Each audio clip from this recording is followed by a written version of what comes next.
Good morning. Hi, Callie. Hi, Summerleigh. Morning. How are you? Oh, good.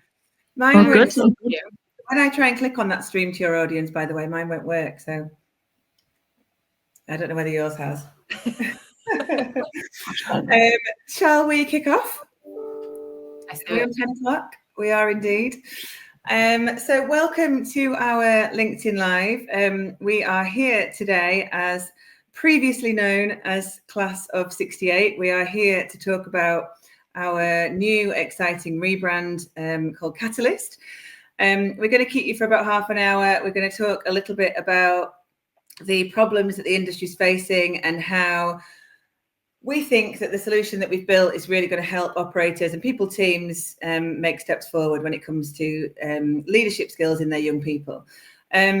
Before I go on, I'm just going to ask Summerleigh and Callie to introduce themselves. Summerleigh, you can go first. Hello, good morning. I'm Summerleigh. I'm one of the coaches at Catalyst. That's going to get used to, getting some used to saying instead of Class of 68. I've been with Catalyst for nearly 2 years now, and up until then I was in hospitality for about 13 years in different roles, mainly front of house, then into management and into people and training roles for different companies. And throughout, the last years of those roles, and then also just before coming to Class of 68, I was largely responsible for building online content in different systems and in different formats. So a nice segue into what we're doing here, I guess. Brilliant. Thanks, Summerleigh. Cal? And I'm Callie. I'm the head coach at Catalyst, and I've been with 68 about 3.5 years now, I think. Came on board to start Class of 68, so it's very, very exciting to kind of be part of the new evolution, starting Catalyst now. Yay. So before we do talk about Catalyst, do you guys just want to talk a little bit about the problems that that you hear from people teams, that you hear from frontline managers that are going on in the industry, and I suppose what's led to us coming up with these solutions?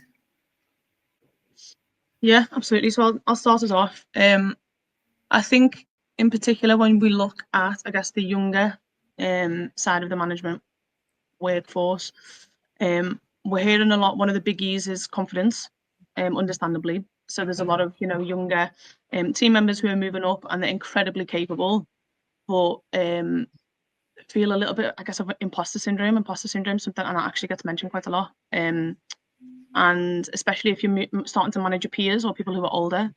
Another one of the common challenges, I think, across the board, regardless of age, is this shift from being a doer, to being a leader. And if you're used to being the one who's on the floor or even leading the floor or leaving service, and kind of being in the thick of it, being in the action, and now suddenly you're kind of expected to step back and observe and zoom out and see the bigger picture, and that's a whole set of skills that I guess is taken for granted, and it doesn't happen overnight. It feels quite awkward at first. And then another one, a huge one that came up in many conversations and many workshops and in the L&D breakfast that we held in January, is people management skills, and how flexible and how fluid and how curious and how, I guess, almost vulnerable sometimes we have to let ourselves be in order to always be adding to and updating our approach and our outlook. And it's not about being like the boss of a team. It's about how you coach and how you give feedback and how you mentor and how you deal with conflict. And these things aren't necessarily always taught. And maybe if we're looking in our industry, if we are taught these things, then usually it's years down the line. So without some real focused support, it can tend to feel like guesswork. And what would you say you're hearing is the business impact of lack of leadership skills? I think it's that gap, that skills gap of when you've got a cohort of leaders that are less confident with those soft skills, right? That are really hard to do. You've also then got managers being led by managers who've still got that gap. That gap sort of hasn't yet been filled from a few years ago when we promoted really, really quickly, and couldn't quite support at the same pace because it was so hard to keep up with that. And simultaneously, the world's changed and the teams have changed and the culture has changed. So to try and plug that gap at the moment is super hard, and resources are shorter. There's less money to spend on training. The people teams are smaller. So trying to find kind of an accessible way to get those skills into leaders and at both ends, like bridging the gap at both ends, where the people who've been in the positions for a few years now but are perhaps not as experienced or exposed enough to those people's skills to be able to pass them on, I think is a big impact on their businesses. What I find quite hard to hear is when people leave as well, you know, when young managers leave the sector and they kind of cite their own lack of confidence or their own, I don't know whether they cite their specifically leadership skills, but they don't quite know what it is, and it's because they're not quite ready to be able to deal with what they've been put in front of them. Yeah. There's also this pressure as well across the board, regardless of age, again, about always being on.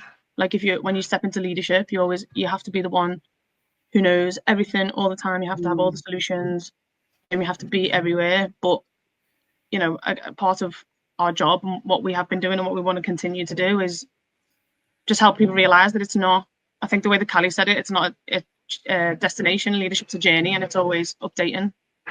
So you don't have to have all the answers. Okay, brilliant. What specifically, I know Summerleigh, you've done a lot of work in the online e-learning, lots of different e-learning platforms for our different clients. What have you noticed specifically around online learning over the last few years? Well, I think generally speaking, online learning, I mean, I guess the reputation that it's got is that it's boring, it's dry, it's long. I'm only doing it because I'm being paid to do it, and it's compliance, and because my manager's been chasing me for the last 3 months to do it. And understandably, like I understand it. I think one of the biggest banes of my life in my last operational role was managing the LMS, managing the LMS for our site and chasing people and trying to convince people, please do it. So first of all, the first challenge is how do you rewrite people's association with it? But also that's partly because a large amount of the LMSs that we're working with, not that we're working with as an industry that we have, just haven't necessarily kept up with the way that tech is advancing. And now obviously we are now seeing newer systems that are coming through, and they've got a complete fresh approach and an outlook, and even just like the way they interact with it is completely different. And that's been really refreshing to see. I think I know Callie was definitely sick to the back teeth of me saying last year, I just want an LMS that looks like the way, you know, how people interact with content. People don't go online and Google a PowerPoint on something so that they can learn. It's just not relatable at all. And if people choose to learn via things like Instagram and Threads and TikTok, then that's how our content should look, because that's where they're going to find their recipes and find out about what's going on in the world. So we should also be following the same suit. Okay, brilliant. Tell me, in your words then, Callie, tell me why Catalyst? How has the change come about? Well, I think it's about futurizing our approach and then helping everybody else to futurize theirs and future-proof leadership learning. Like I said, we can't expect better engagement on the same content, doing the same thing over and over and just saying, please go and do that 45-minute click through PowerPoint. We're just not going to get the engagement. And to add to that, I suppose from our approach in changing to Catalyst, it's also thinking about how do we future-proof what we're doing and offer something that's suitable, relevant, accessible, impactful. How do we make sure that what we're doing is moving with the new management cohorts that are coming through? So we've we're going to leverage the digital content and the digital the tech that's out there to be able to make what is currently very traditional leadership training a little bit more exciting, a little bit more addictive, and a little bit more kind of something you want to do and something you want to keep doing and engage with. And it'll also allow us to elevate our core face-to-face approach as well. So I know that we can just share a quick slide about what is Catalyst then. Do you want to talk us through the 3 types of learning that Catalyst is going to be offering? Yes, spot on. So the blended learning workshops is going to be how we use the digital learning aspect to elevate the face-to-face. So still firmly believe that face-to-face workshops is one of the most impactful things you can do with people, because that engagement, both with their peers and a coach, is super, super powerful. But the $1 million solution, right, is what do you do? How do you make those 4.5 hours last more than 4 days? So we're going to apply this blended approach that lets us use the e-learning content to drive impact with wraparound care. So beforehand and after, we're able to harness recall, which is one of the most important things you can do with in terms of trying to get somebody to learn, getting that recall of do you remember this? What do you remember about this? Let's do a refresher if you don't.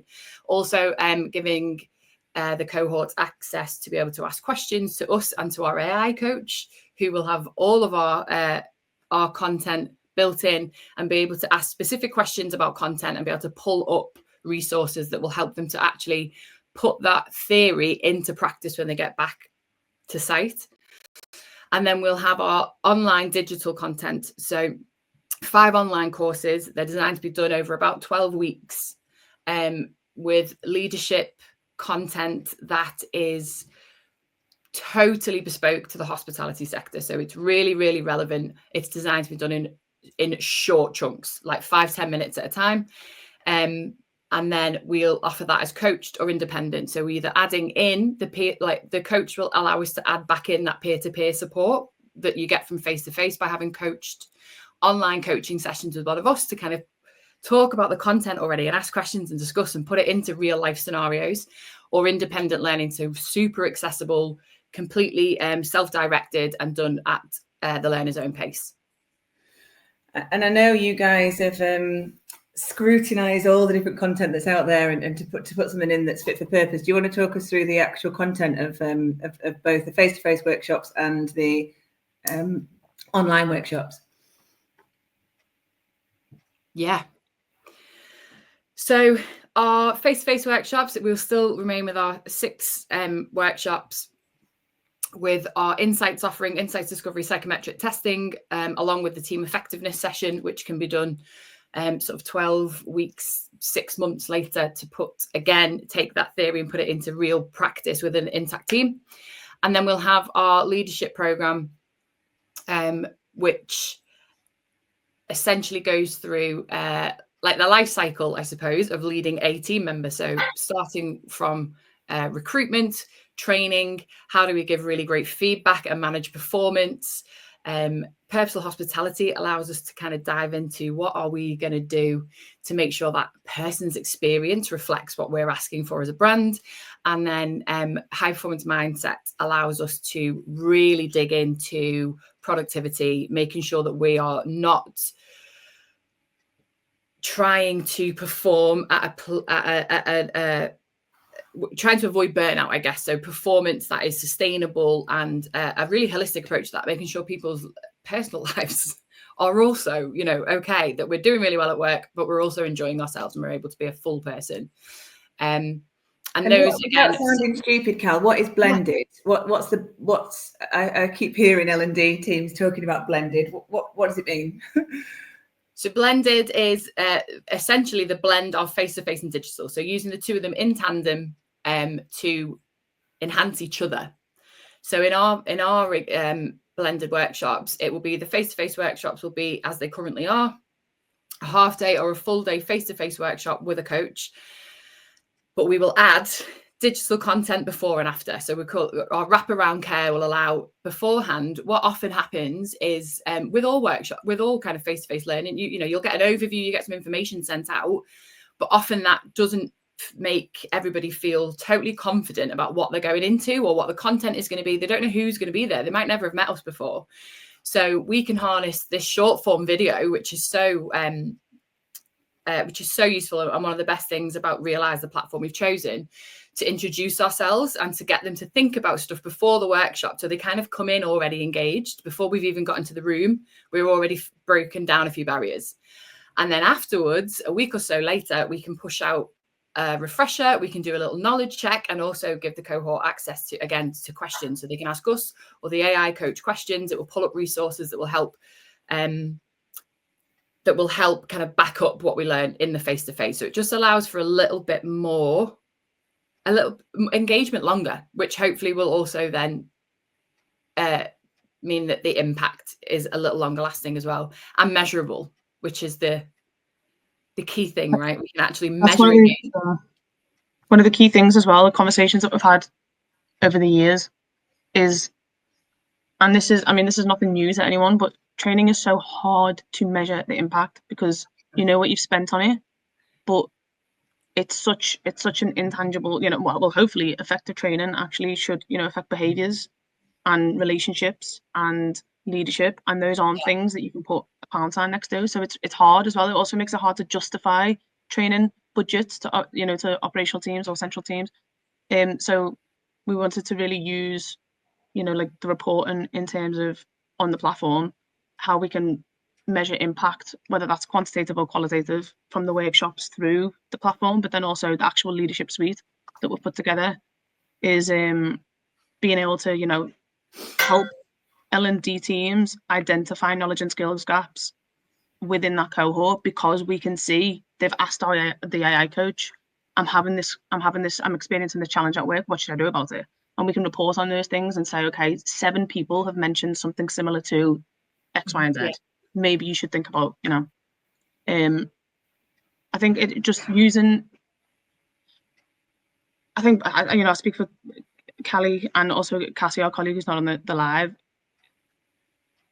I'm in all honesty, if I'm being completely honest, I'm jealous that this wasn't available a couple of years ago when I was in the role that this was made for, because I'm looking at what we're now able to do and what we're thinking of being able to build in then phase 2 and phase 3, and I'm thinking, my God, that job would have been a different task altogether if I'd had this if I had these resources at my fingertips, or if I'd had if I could put a manager, I've got a TAM scheme or a management and training program, and they're about to step into leadership and they're about to be the next heads of departments, and they can have a coach cohort where they can go through all of these behavioral and soft skills that are so hard to teach on shift.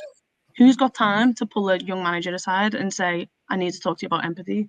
It just doesn't, it's not realistic, and it's idealistic, but it's not realistic. And especially there's a big focus, we've put a big focus on behavioral skills, things like emotional intelligence and handling pressure and leading a team, not just like compliance and operations, but because those are the things that we focus on in the industry on shift. We focus on how to run a shift safely and how to run it well, and how to manage the team. But the softer skills and the behavioral skills is what give us as leaders. It's what gives us longevity. It's what makes us really, really great at our jobs and have really great relationships and want to stay in the industry, and the industry pays us back. Those are the things that actually kind of get left by the wayside. So that's why we wanted to focus on those the behavioral side of things, but in a way that's actually measurable as well. So taking something that's soft and intangible and trying to put a metric next to it. And that's it. Like, if you can see the engagement of a cohort, you can do something about it as well. That's the other thing. So, if they've been through 3 or 4 workshops at one point, and there's one that is just, even if it's just for one individual, is a bit sticky, like, I just don't get this bit yet, we can actually do something about it. There'll be content on the platform. They can go and revisit things. Whereas I think traditionally, and it's a frustration on both parts, I think, as a coach, as an external coach and as an internal L&D leader, having somebody go through training that they enjoyed but they can't put into practice can be really frustrating. So I think being able to have that added support of, we can actually help you put this in play is a really big shift. Yeah. And just before I ask you about the detail of the online courses. Tell me how you ended up choosing Realise. You mentioned Realise there. I know that's a platform that you guys have chosen. How did you choose Realise? Summerleigh will probably have a little bit more detail. She definitely went into this rabbit hole with both feet. Yeah. But I would say from just like a headline, the conversational learning is so different, which I think Summerleigh would probably be best placed to tell you more about why that works so well. But the whole platform is designed for engagement. It's designed to feel like social media, WhatsApp. It's designed to feel like the platforms we're all engaging with all the time, and how we're wired that way now. We're wired to work with this. So everything is short form. Everything is accessible via questions. You can keep kind of pulling resources back to see something again, to check in on something. It's not that kind of linear learning, which doesn't really work for most of us now. Yeah, I think so. Without going too much into detail, because this live will go way over. We did. No. We obviously we were on our own mission to kind of find a platform that we wanted to host our content. So within that kind of process of finding a platform that we felt was suitable for us, but also what we thought the industry would want and need, we came across Realise. And one of the reasons why, there are other LMSs in hospitality that are doing great things. But one of the reasons why we loved Realise was because it was a finished product already. It was there, it was ready. They weren't necessarily fully established in the hospitality sector. So, you've got this LMS that's almost like a hidden gem. It's there and it's ready for us to kind of tap into, but it just hadn't spread into our sector yet. So we thought this is perfect. Like Callie said, I won't, repeat the point too much, but we wanted something that our workforces are gonna enjoy. Like, we don't want to have to twist your arm to do this, because also you're not going to get anything from the training if you feel like you're being forced to sit there and do it. And the future definitely for training across the board is, well, specifically in online learning, is blended, it's flexible, it's bite-sized. Especially in our sector, people are so busy and they're on the go. You're not sat at a desk most of the time. So training has to fit around, the rhythm of the operation, and not take them away from it. So we're moving away, like we said, from like the longer, boring courses, to the kind of the more quick, focused, accessible learning. It can be done on a phone. It can be done in a quiet moment. It can be done on a break. Or, even if you're not in the courses, you can access Realise on your break and ask, top up your learning, or ask some questions. This situation's just happened on shift. How should I have dealt with that? And then I think the biggest thing for, especially in hospitality, because I know we say this all the time, but we're a people sector, we're a people industry. And it's so human. Everything about hospitality is human. And we've got an industry full of people who are obsessed about people's experience and how, so one of the issues and one of the challenges with online learning from the past is that it's not human at all. So we wanted to get something that is as human as possible, but also, like Callie says, leverages the digital kind of capabilities and obviously the power of AI. So how can we kind of blend the two together? So kind of taking that online learning and hospitality and making it feel really human. And this is the closest we can get to that without us literally physically being sat on the laptop answering people's questions directly.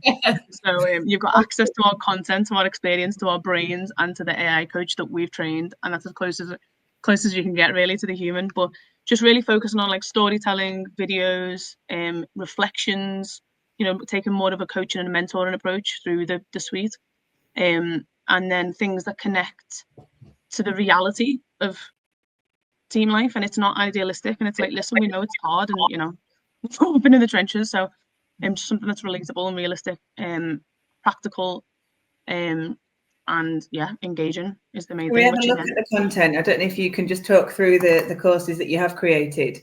We can just share those now.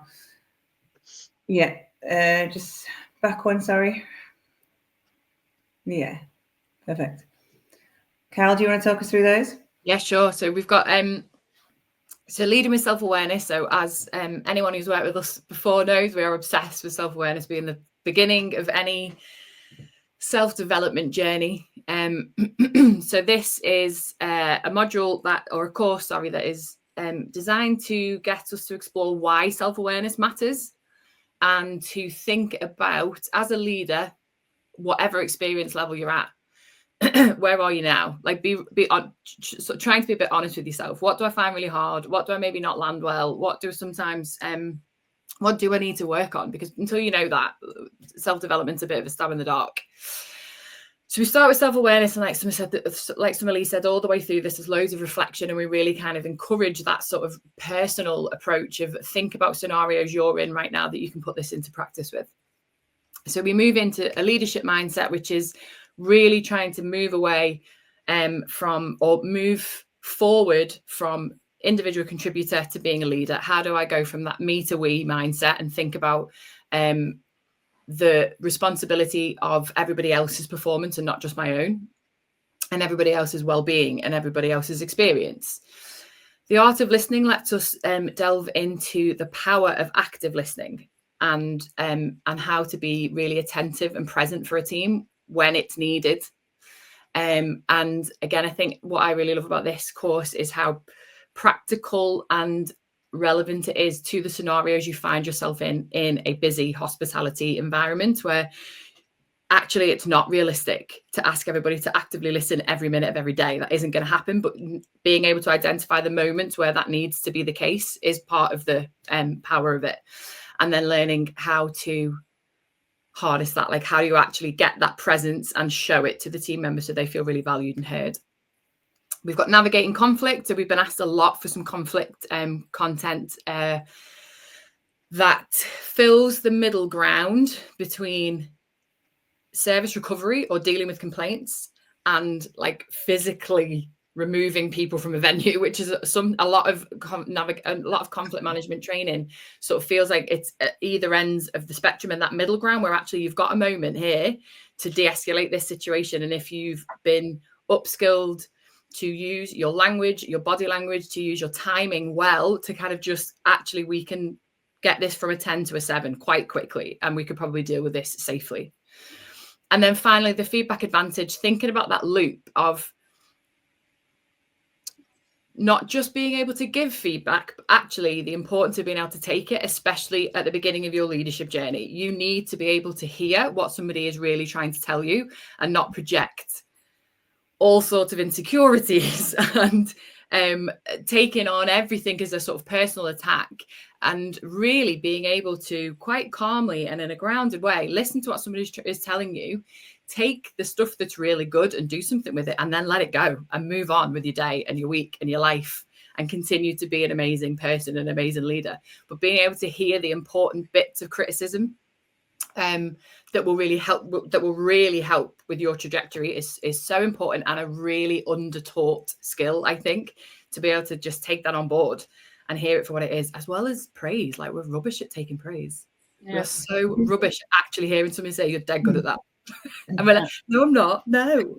And we've all got a negativity bias as well, haven't we? So even if you get praise, but you do get a piece of feedback that was kind of maybe a bit of a stinger, something that you needed to hear, but you're never going to remember the praise. Our brains are hardwired to focus on the negativity.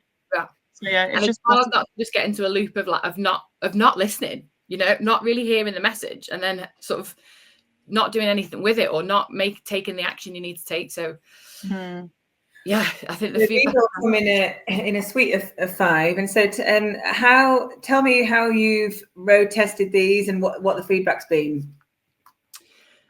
So the feedback has been pretty phenomenal, actually, which was there's been a few moments where you messaged me. Pardon? There's been a few moments where I've seen some of the content, some of the comments, and been a bit. Yeah. So we decided. So we've done obviously internal testing, and then we decided to externally test some of the courses with operators, because we needed to make sure that the whole point of this, like the only reason we're doing this is because we want to make sure that we aren't, people have a roadmap, and we're moving away from the kind of baptism by fire approach to upskilling and training our leaders. So we wanted to make something that's actually helpful. There's no point us doing this if we put it in the hands of leaders and they're like, yeah. So we wanted to make sure that we test it with the people who are going to be using it in the industry. So we tested it with a number of different brilliant operators, a range of different, size businesses and styles and QSR and hotel and pubs and bars and late night venues. So we tried to get a bit of little taste of everything in there. And of the testers, again, a variety of roles ranging from supervisors and trainers up to AGMs and central trainers. And the feedback has been, stunning, really. Mainly on the format was the key thing. A lot of people saying that they couldn't put it down, and that they'd only, they'd set out to do the first module, but they actually were enjoying it so much in the conversational style that they, blitzed through 3 modules. And again, we said we want to make it feel as human as possible. So that conversational style is something that a lot of people really enjoyed, was that it doesn't feel like a death by PowerPoint, and it doesn't, you're chatting, there's scenarios in there, there's from different departments within your business, and there's opportunities to ask questions, there's gifs and memes just to keep it lighthearted and, allow people to kind of relax and settle into it.